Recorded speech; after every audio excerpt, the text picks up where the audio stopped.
그녀의 시체는 잠든 듯 평온해 보였고 생전 모습 그대로 아름다웠다. 방 안에 독사는 없었지만 창문 밖 모래사장 위로 뱀이 기어나간 흔적이 발견되었다. 고대 이집트 최후의 파라오이자 로마의 두 영웅을 사로잡은 희대의 판무파탈 클레오파트라 7세. 그녀의 죽음에 관한 기록은 고대 그리스의 전기 플루타르코스 영웅전에서 찾아볼 수 있습니다. 기원전 30년 7월 31일 클레오파트라와 안토니우스는 로마의 패권을 놓고 벌인 악티움 해전에서 옥타비아누스에게 패배합니다. 이후 안토니우스가 스스로 목숨을 끊자 그의 연인이었던 클레오파트라 역시 하루 뒤 죽음을 선택하는데요. 포로로 잡혀 모욕적인 죽음을 피할 수 없게 되자 무화과 바구니 속에 코브라를 숨겨와 스스로 물려 죽었다는 것이 통솔로 받아들여지고 있죠. 하지만 많은 역사학자들은 이 같은 극적인 죽음은 15세기 들어 화가와 작가들에 의해 각색된 것일 뿐 독서를 이용했을 가능성은 낮다고 지적합니다. 역사서 속 기록은 클레오파트라가 죽었다는 사실관계만 전하고 있을 뿐 죽음의 방법까지 설명하고 있지 않다. 현대에 와서는 독서를 이용해 힘들고 어렵게 목숨을 끊었다는 것보다 고통 없이 가장 빨리 죽음에 이르는 독약을 이용했다는 독약설이나 옥타비아누스에 의해 목숨을 잃은 후 스스로 세상을 등진 것처럼 꾸며졌다는 타살설이 더욱 타당하게 받아들여지고 있다.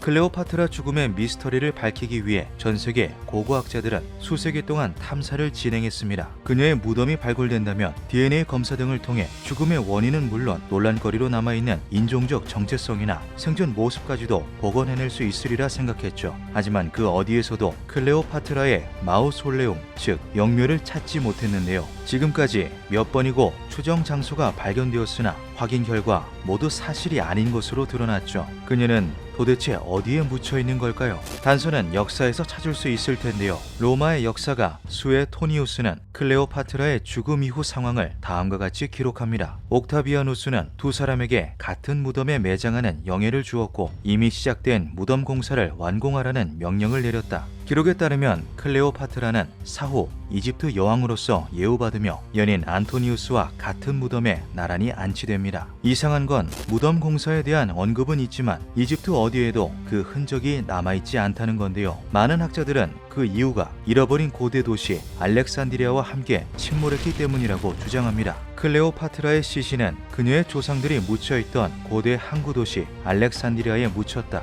당시 알렉산드리아는 인구 100만 명이 거주했던 거대한 도시로 지중해의 진주로 불릴 만큼 찬란하고 아름다운 문명을 꽃피웠던 지역이다. 하지만 지금은 그 흔적이 거의 남아있지 않다. 지구 표면을 이루는 지각판 두 개가 만나는 지점에 있어 지진과 해일이 빈번하게 일어난 데다 이로 인해 육지가 서서히 바다 밑으로 가라앉는 지질학적으로 최악의 위치에 있었기 때문이다. 기원 후 365년경 발생한 강력한 지진의 일은 도시의 20%, 특히 연안 지역의 대부분을 수장시켜버렸다. 이때 클레오파트라의 궁전과 무덤, 그리고 왕조의 거의 모든 유적들이 함께 침몰한 것으로 보인다. 고대 7대 불가사의 중 하나인 파로스의 등대도 이때 함께 가라앉은 것으로 추정된다. 그들의 주장처럼 클레오파트라의 무덤은 깊은 바닷속으로 침몰해버린 걸까요? 놀랍게도 이러한 주장을 뒷받침하는 단서가 해저에서 발견되기도 했습니다. 1996년 11월 프랑스의 저명한 고고학자 프랑크 고디오가 이끄는 탐사팀은 발굴을 위해 알렉산드리아로 향했습니다.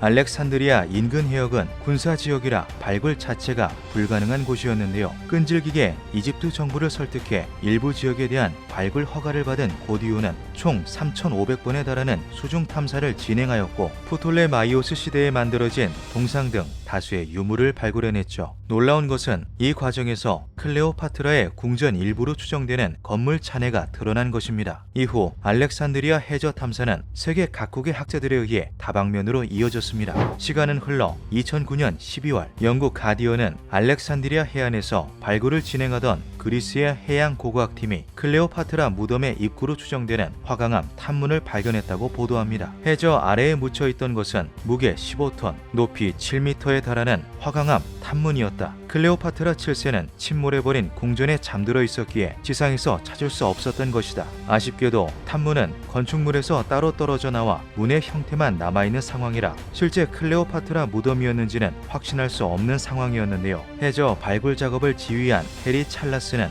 플루타르코스가 남긴 기록이 탐문의 존재를 증명한다고 주장했습니다. 문헌에 따르면 안토니우스는 클레오파트라가 죽었다는 거짓 정보를 듣고 자결을 시도하죠. 하지만 곧바로 사망한 것은 아니며 치명적인 부상을 입은 상태로 클레오파트라의 곁으로 옮겨지게 되는데요. 당시 클레오파트라는 궁전이 아닌 건설 중이던 영묘에 숨어 있었습니다. 거동이 불가능한 상태였던 안토니우스는 줄에 묶인 채 무덤 위층 창문을 통해 내부로 들어갔으며 직후 클레오파트라의 품에서 숨을 거두었다고 전해집니다. 플루타르코스는 문이 아닌 창문을 넘어 들어간 이유에 대해 한 번 닫힌 무덤 문을 다시 열 수가 없었기 때문이라고 덧붙였죠. 지난 수천 년간 수많은 고고학자들은 플루타르코스의 말이 무슨 의미인지 의문을 품어왔습니다. 해리 찰라스는 해저에 가라앉은 탐문이 오랜 수수께끼에 대한 해답이 될 수 있다고 설명합니다. 이토록 무겁고 큰 돌문이라면 한 번 닫힌 뒤 다시는 열릴 수 없었을 것이다. 이런 육중한 돌문이 지중해에서 발견되었다는 사실은 플루타르코스의 말이 문학적인 표현이 아니라 사실 그대로의 진술이었음을 암시한다. 알렉산드리아 해저에서 탐문의 비밀을 밝히기 위한 노력이 이어지는 가운데 육지에서는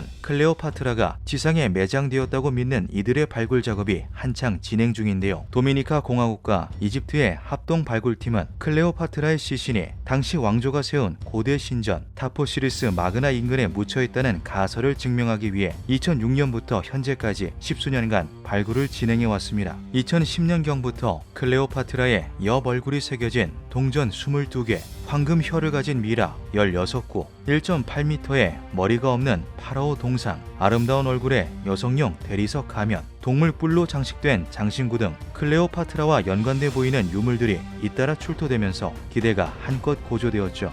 그러던 2020년 7월 전 세계 고고학계를 들썩이게 만드는 소식이 전해집니다. 타포시리스 마그나의 한 매장실에서 나란히 누워있는 미라 2구가 발견되었다. 매장 시기는 약 2000년 전으로 엑스레이 판도 결과 남성과 여성의 미라로 밝혀졌다. 남성 미라는 황금으로 된 장신구로 치장돼 있고 여성 미라는 정교하게 세공된 가면을 쓰고 있었다. 보존 상태는 좋지 않으나 매장 당시 미라가 금박으로 완전히 덮여 있었던 것으로 보아 최고위층 신분이었다는 것을 알 수 있다. 미라를 발견한 순간 우리는 직감했다. 클레오파트라 무덤 발굴의 때가 임박해 왔음을. 2000년 전 함께 매장된 초고위층 신분의 남녀 미라. 발표 내용은 사람들로 하여금 2구의 미라가 클레오파트라와 안토니우스일지도 모른다는 기대감을 고조시켰습니다. 사실로 확인된다면 1922년 투탕카멘 무덤 발굴을 뛰어넘는 최고의 발견이 될 것이 분명했죠. 하지만 조사 결과 미라의 주인공들이 최고위층 신분의 사제일 뿐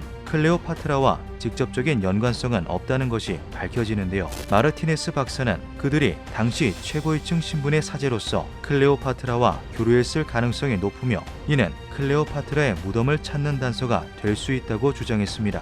하지만 발굴팀의 또 다른 책임자 자이 하와스의 생각은 달랐죠. 발굴 현장을 지휘하며 10년 이상 마르티네스와 함께 일했지만 클레오파트라가 그곳에 묻혀있다는 그 어떤 증거도 찾지 못했다. 나는 이제 그 모든 게 물속에 잠겨버린 것이라 믿는다. 이미 가라앉아버린 그녀의 무덤은 결코 발견되지 않을 것이다. 클레오파트라의 무덤 위치를 두고 전세계 고고학자들의 논쟁이 거세지는 가운데 그녀를 찾기 위한 노력은 지금 이 순간까지 이어지고 있으며 무덤 추정지 역시 새롭게 추가되고 있습니다. 고대 역사에서 가장 유명한 연인 클레오파트라와 안토니우스, 그들은 과연 어디에 묻혀있는 걸까요? 바다 깊은 곳, 영원히 열릴 수 없는 무덤 속일까요? 아니면 아직 발굴되지 못한 이집트의 비밀스러운 지하 신전 어딘가일까요? 기묘한 밤이었습니다.